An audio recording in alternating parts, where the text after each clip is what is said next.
আল্লাহ নবী বলছে যে জিন কয়েক রূপে থাকে, তো হাদিসে আমরা যেটা পাই, যেটা আল্লাহ নবী বলছে, সেটা হচ্ছে উড়ন্ত সাপ হিসাবে থাকে। আচ্ছা, উড়ন্ত সাপ, অথবা আপনি যেটা উড়ার ভিতর থাকে সেটাও থাকে। উড়ন্ত সাপ বলতে পারেন, মানে সাপ আকৃতি, কুকুর আকৃতিও তো তারা থাকে, এবং বিড়াল আকৃতিতেও তো তারা থাকে, কিন্তু কুকুর আর সাপটাই বেশি হাদিসে পাওয়া গেছে।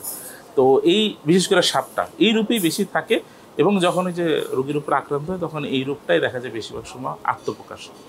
তবে তারা অন্যান্য রূপেও থাকতে পারে, কারণ আল্লাহ পাক জিনদের এতটুকু ক্ষমতা দিয়েছে তারা বিভিন্ন রূপ ধারণ করতে পারে। আচ্ছা, এই যে তাহলে যে কালো কুকুর প্রসঙ্গ, অনেকেই বলে, আমি শুনেছি সমাজে বলে যে একদম কালো যে কুকুরগুলো আমরা দেখি, জিন নাকি একদম কালো কুকুরের রূপ ধারণ করে রাতের বেলা, বা কালো বিড়ালের রূপ ধারণ করে রাতের বেলা ঘোরাঘুরি করে। কালো বিড়াল, কালো কুকুর, এইগুলোর সাথে আসলে ব্ল্যাক ম্যাজিকের অনেক কানেক্টেড, কারণ যারা ব্ল্যাক ম্যাজিক করে তারা এগুলো নিয়েই করে। এবং তারা যে বলছেন যে জিনরা বিভিন্ন আকৃতি ধারণ করে, আকৃতিও ধারণ করার সময় তাদের মধ্যেও তারা প্রবেশ করে। কালো জিন, হ্যাঁ, কালো কালো কুকুর, মানে আশ্রয় না, তারা বিভিন্ন প্রাণীর উপর আশ্রয় করতে পারে, আবার প্রাণীর রূপও ধারণ করতে পারে। আচ্ছা, ঠিক আছে, এটা হচ্ছে কথা। তবে কালো যে জিনিসটা, ব্ল্যাক ম্যাজিক এবং ব্ল্যাক ডগ বলেন বা ক্যাট বলেন, এদের সাথে এগুলো খুব কানেক্টেড। এবং ব্ল্যাক ম্যাজিক যারা করে তারা এগুলো দিয়েও অনেক সময় প্রক্রিয়া, আপনার ওইটাকে সাধন বলে, বা যেটা আপনার ওদের যে প্রসেস থাকে ওইভাবে ওটা করে জাদুটাকে অ্যাক্টিভ করার জন্য।